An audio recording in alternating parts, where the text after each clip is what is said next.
కొనుగోలు చేసే ధాన్యం రైస్ కంటే మా కాంగ్రెస్ ప్రభుత్వం 16,479 కోట్ల రూపాయలు అదనంగా ఈ ఎంఎస్పి పర్చేజ్కి కొనుగోలు చేసిన విషయం, వరి ధాన్యం కొనుగోలు చేసిన విషయం మరి యావత్ తెలంగాణ రైతాంగానికి ప్రజానీకానికి తెలియజేస్తున్నాం.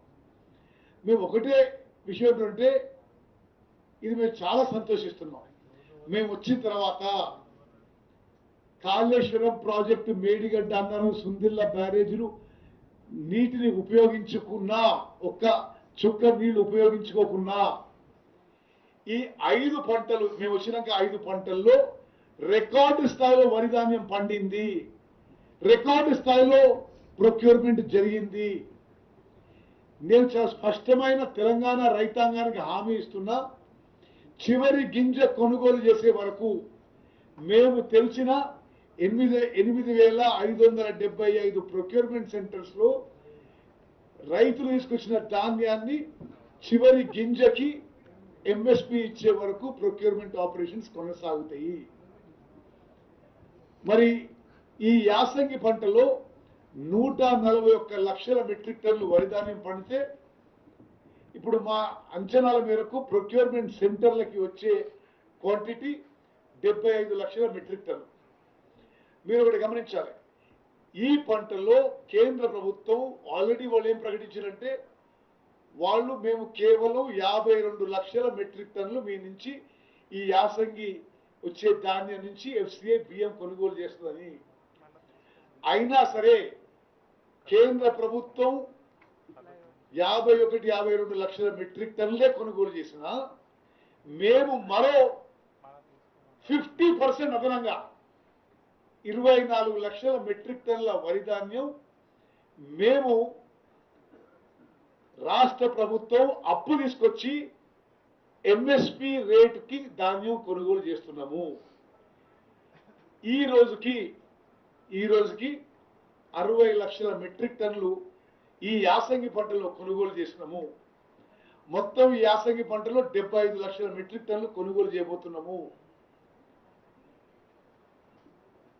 గత ఏ ప్రభుత్వంలో ఉన్న ఉమ్మడి ఆంధ్రప్రదేశ్లో కానీ ప్రత్యేక తెలంగాణ రాష్ట్రంలో మరి గత ప్రభుత్వం 10 ఏళ్లలో కానీ ఎన్నడూ తెరవని విధంగా 8,575 ప్యాడీ ప్రొక్యూర్మెంట్ సెంటర్స్ తెరవడం జరిగింది.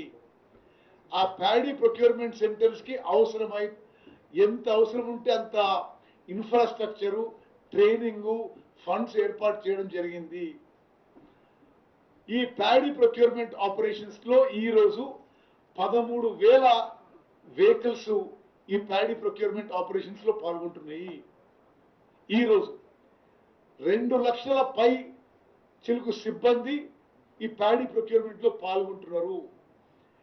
2008 రైస్ మిల్స్ ఈ ప్యాడీ ప్రొక్యూర్మెంట్ ఆపరేషన్స్ లో పాల్గొంటున్నాయి.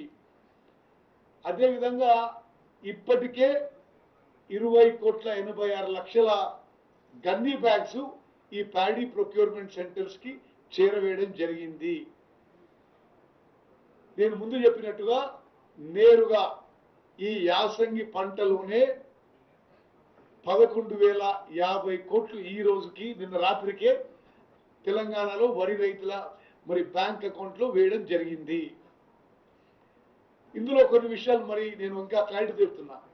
ఎక్కడన్నా వరి ధాన్యం తడిసినా, ఉదాహరణకి ఈ 60 లక్షల మెట్రిక్ టన్నులలో 9,000 మెట్రిక్ టన్నులు 2-3 రోజుల క్రితం కొంత జల్లులు పడితే తడిసింది.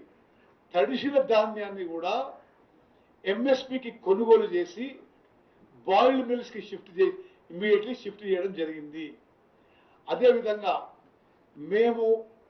నేను ఇతర మంత్రులు, ప్రజాప్రతినిధులు ఈ ప్రొక్యూర్మెంట్ సెంటర్స్ అన్ని తిరుగుతున్నాం. ఎక్కడన్నా ఈ వెహికల్స్ షార్టేజ్ వచ్చిందంటే ఈ 2-3 రోజులు తీసుకున్న నిర్ణయంలో ఇసుక లారీలు మొత్తం కూడా ప్యాడీ ప్రొక్యూర్మెంట్ కి డైవర్ట్ చేయాలని చెప్పి జిల్లా కలెక్టర్లకు ఆదేశాలు ఇవ్వడం జరిగింది.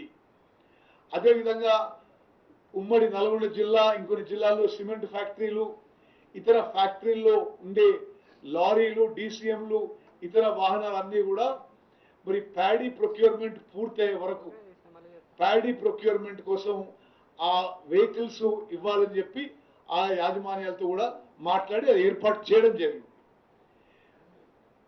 ఒక విషయంలో హమాలీల విషయంలో కొంత షార్టేజ్ అయిన విషయం వాస్తవం. ఎందుకంటే ఇప్పుడు తెలంగాణలో ఈ ప్యాడీ ప్రొక్యూర్మెంట్ లో తెలంగాణ లేబర్ చాలా తక్కువ శాతం పనిచేస్తున్నారు. అది మీకు నాకు తెలిసిన విషయము. ఉదాహరణ ఇప్పుడు నేను హుజూర్ నగర్ నుంచి ఎమ్మెల్యే. హుజూర్ నగర్ లో ఒక్క మిల్లులో కూడా ఒక్క తెలంగాణ హమాలి పనిచేయడు, పూర్తిగా బీహార్ నుంచి వచ్చింది. మరి బీహార్ అండ్ బెంగాల్ లేబర్ మీద ఆధారపడి ఉన్నాం కాబట్టి బెంగాల్లో మొన్న ఎన్నికలకు పోయి వాళ్ళు తిరిగి రావడం కొంత లేట్ అయింది. అదేవిధంగా బీహార్లో వీట్ సీజన్ ఎక్స్టెండ్ అయ్యి అగ్రికల్చర్ ఎక్స్టెండ్ అయ్యి కొంత ఇతర కారణాల వల్ల కొంత అక్కడి నుంచి లేబర్ టైంలో వాపసు రాలేదు కాబట్టి కొంత లేబర్ షార్టేజ్ మనకు ముందు అవపడ్డది. ఇప్పుడు పూర్తిగా సెట్ అయ్యి ఫుల్ స్వింగ్ లో ప్రొక్యూర్మెంట్ నడుస్తుంది. Next light. మరి మీరు కొంత పోలిస్తే ఇప్పుడు గతంలో ప్రభుత్వంలో ఉన్న వాళ్ళు అసలు ఓహో ఆహా ఇక మాకంటే గొప్ప ఎవరు చేయలేదు, మీరే తప్పులు చేస్తున్నట్టు కొన్ని మాట్లాడుతున్నారు. మీకు స్పష్టంగా చెప్పాలి, గతంలో ప్రభుత్వంలో ఉన్న వాళ్ళు 10 ఏళ్లలో యావరేజ్ ఎంఎస్పి రైతులకి వాళ్ళు ఇచ్చిన యావరేజ్ ఎంఎస్పి సంవత్సరానికి మొత్తం ఎంఎస్పి కలిపి 15,000 కోట్లు ఇస్తే మేము అధికారంలో వచ్చిన తర్వాత మేము సంవత్సరానికి 49,000 కోట్ల మరి ఎంఎస్పి ఇవ్వడం జరుగుతుంది. అదేవిధంగా వాళ్ళ హయాంలో 7,000 ప్యాడీ ప్రొక్యూర్మెంట్ సెంటర్స్ తెరిస్తే మేము 8,575 మరి ప్యాడీ ప్రొక్యూర్మెంట్ సెంటర్స్ తెరవడం జరిగింది. అదేవిధంగా వాళ్ళు గవర్నమెంట్ ఆఫ్ ఇండియా ఇచ్చిన